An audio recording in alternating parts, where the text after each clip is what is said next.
आप सभी को तड़का की राम आज 45 चैलेंज का है 15वां दिन। नित्य कार्यक्रम करने के बाद मैंने पहले ड्राई फ्रूट्स खाए। ड्राई फ्रूट्स खाने के बाद मैं निकल गई जिम में जाके मैंने ट्रेडमिल पे वॉकिंग की। 5 मिनट वॉकिंग, 2 मिनट रनिंग। लगभग ट्रेडमिल पे मैंने 25 मिनट्स का वर्कआउट किया। ये देखिए, ये वर्कआउट के बाद का रिकॉर्डिंग है। 25 मिनट्स मैंने ट्रेडमिल पे वॉकिंग किया, रनिंग किया और उसके बाद की हालत कुछ ऐसी है। फिर कल बीते दिन मेरा लेग वर्कआउट था तो पैरों में बहुत दर्द है, तो इसलिए मैंने सोचा कि थोड़ी सी पैरों की एक्सरसाइज भी कर ली जाए, इसलिए लेग प्रेस किया, वेट प्रेस किया। और ये वेट है जो ये है 20 kg का। यहाँ पे ये देखिए, ये 20 kg का वेट है। वेट प्रेस करने के बाद में हालत कुछ ऐसी है। एक्चुअली पैरों में बहुत दर्द था, इसलिए थोड़ा सा पैरों की एक्सरसाइज करना बहुत ज़रूरी था। फिर मैंने 5 kg के वेट के साथ में साइड मूवमेंट्स किया। इसके मैंने 2 सेट्स लगाए, 20-20 रेपिटेशंस के साइड मूवमेंट्स के। बीच में 15 से 16 सेकंड का गैप लिया।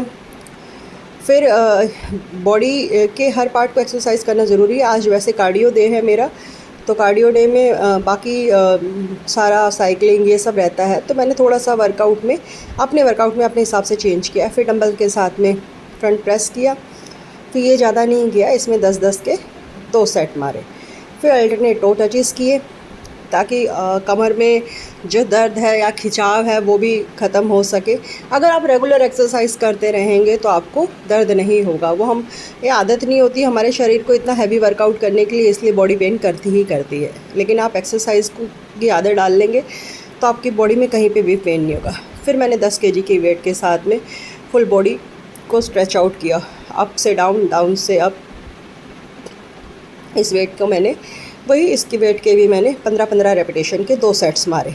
फिर वेट को मैंने अपने आगे पीछे से घुमाया। इससे क्या होता है, आपके जो हैंड मूवमेंट्स है वो पूरी तरह हो पाती है। आपका हाथ पीछे भी जा रहा है, आगे भी आ रहा है और वेट के साथ मूवमेंट कर रहा है। फिर उसके बाद मैंने साइकिलिंग की। साइकिलिंग मैंने लगभग 20 से 25 मिनट चलाई होगी। 20 मतलब थोड़ी देर स्लो चलाई, फिर थोड़ी फास्ट चलाई, क्योंकि कार्डियो में साइकिलिंग और ये सब वॉकिंग, ट्रेडमिल, यही सब एक्सरसाइज रहती है, तो उसमें मैं बीच में अपनी एक्सरसाइज डालती रहती हूँ।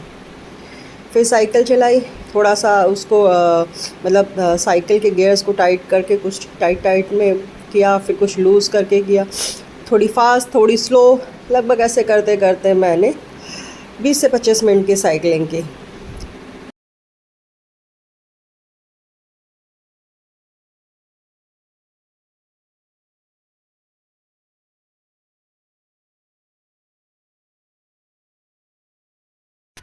साइकिलिंग के बाद मैंने ये वाली एक्सरसाइज की।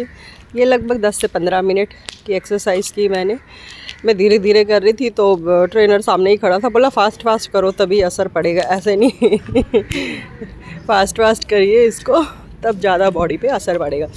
क्योंकि इसमें आपकी फुल बॉडी एक्सरसाइज होती है, आपके पैरों की मूवमेंट्स होती है, आपके हाथों की मूवमेंट्स होती है, आपकी टोटल बॉडी इसमें वर्कआउट करती है। तो आप अपने पैरों से साइकिल चलानी है, पैरों से, हाथों से। और भी ट्रेनर बार हंसा रहे थे बीच में कि और फास्ट करो, तो वही मैं कंटिन्यू उसमें लगी रही। और फिर मैंने इस एक्सरसाइज को ख़त्म किया और फिर जिम एक्सरसाइज वर्कआउट करने के बाद मैं निकल गई अपने घर को। नहा धो के फिर मैंने पढ़ी गीता। आज हमने गीता में पढ़ा, आत्मा ज्ञान से या चेतना से सदैव पूर्ण रहता है, अतः चेतना ही आत्मा का लक्षण है। यदि कोई हृदयस्थ आत्मा को नहीं खोज पाता है, तब भी वह आत्मा की उपस्थिति को चेतना की उपस्थिति से जान सकता है। कभी कभी हम बादलों या अन्य कारणों से आकाश में सूर्य को नहीं देख पाते, किंतु सूर्य का प्रकाश सदैव विद्यमान रहता है। अतः हमें विश्वास हो जाता है कि यह दिन का समय है। प्रातःकाल जो ही आकाश में थोड़ा सा सूर्य प्रकाश दिखता है, तो हम समझ पाते हैं कि सूर्य आकाश में है। इसी प्रकार चूंकि शरीरों में, चाहे पशुओं में या मनुष्यों में, कुछ भी कोई चेतना रहती है, अतः हम आत्मा की उपस्थिति का ज्ञान लेते हैं। किंतु जीव की यह चेतना परमेश्वर की चेतना से भिन्न है, क्योंकि परम चेतना तो सर्वज्ञ है, भूत वर्तमान भविष्य के ज्ञान से पूर्ण है। वशिष्ठ जीव से चेतना स्मरणशील है। जब वह अपने वास्तविक स्वरूप को भूल जाता है तो उसे कृष्ण के उपदेशों से शिक्षा तथा प्रकाश और बोध प्राप्त होता है। किंतु कृष्ण स्मरणशील जीव नहीं है। यदि वे ऐसे होते तो उनके द्वारा दिए गए भगवत गीता के उपदेश व्यर्थ होते। आत्मा के दो प्रकार होते हैं, एक तो अणु आत्मा और दूसरा विभु आत्मा। परमात्मा तथा अणु आत्मा दोनों शरीर रूपी उसी वृक्ष के जीव के हृदय के विद्यमान हैं, जिसमें से समस्त इच्छाओं तथा शोकों से मुक्त हो चुका है। वही भगवत कृपा से आत्मा की महिमा को समझा जा सकता है। कृष्ण परमात्मा के में ही उद्गम है, जैसा कि अगले अध्यायों में बताया जाएगा। राधे राधे। फिर तैयार होकर मैं ड्यूटी में पहुंच गई। आज ड्यूटी में है ब्लड डोनेशन कैंप, तो मैंने भी ब्लड डोनेट किया और फिर अपना नॉर्मल कार्यक्रम करने के बाद में आ गई घर पर। मटर पनीर की सब्जी, दाल, थोड़ी सी खीर सेवियों की, 2 रोटी और थोड़े से चावल का खाना। फिर खाना वगैरह खा के रेस्ट करके हम चले गए ड्यूटी से फिर मैं चली गई वॉकिंग के लिए आज बीच पे जाके वॉकिंग की। आज जैसे कि मैंने आपको बताया ब्लड डोनेट किया था, तो वहीं पे जाके ही मैंने अपनी वॉकिंग की। लगभग आधा घंटा खाली था बीच के पानी में ही टहली मैं काफ़ी देर तक, और फिर शाम को आके मैंने घर एक्सरसाइज़ की। बहुत ज़्यादा एक्सरसाइज नहीं की, नॉर्मल एक्सरसाइज की, वो भी धीरे धीरे की कि ट्रेनर ने कहा था ब्लड डोनेशन के बाद में ज़्यादा एक्सरसाइज की ज़रूरत नहीं, क्योंकि सुबह भी वर्कआउट काफ़ी हैवी था। फिर साइड मूवमेंट्स किए, फिर हाई नीज अंडर क्लैप्स किया। हाई नी अंडर क्लैप्स करने के बाद में फिर थोड़ी सी साइड मूवमेंट्स की।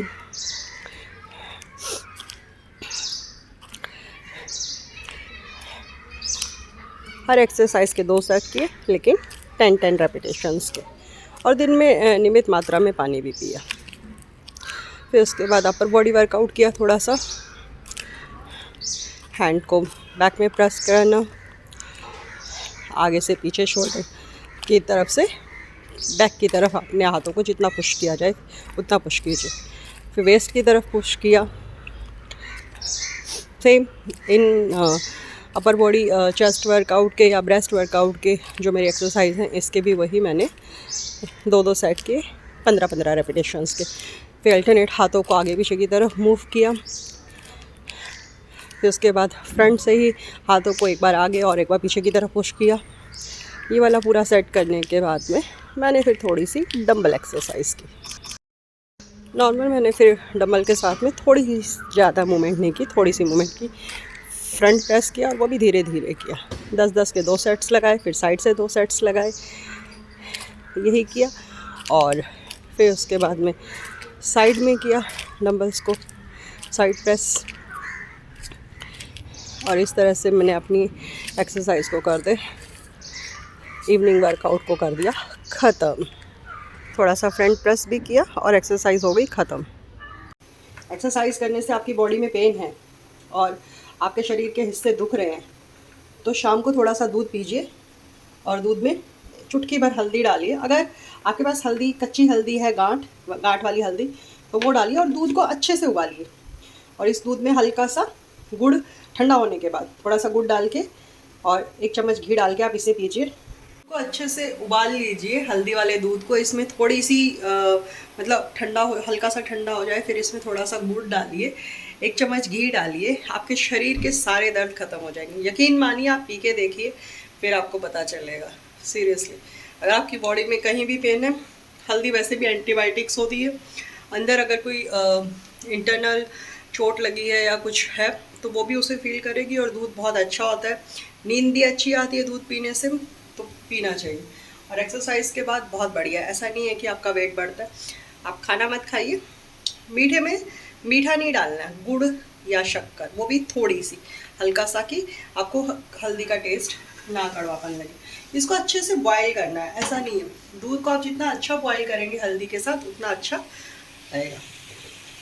का सारा वर्कआउट हुआ ख़त्म। और ये है आज की सेल्फी ब्लड डोनेशन के बाद की। अगर आप चैनल पे पहली बार आए तो प्लीज़ चैनल को सब्सक्राइब करें, वीडियो को लाइक करें, शेयर करें। राधे राधे।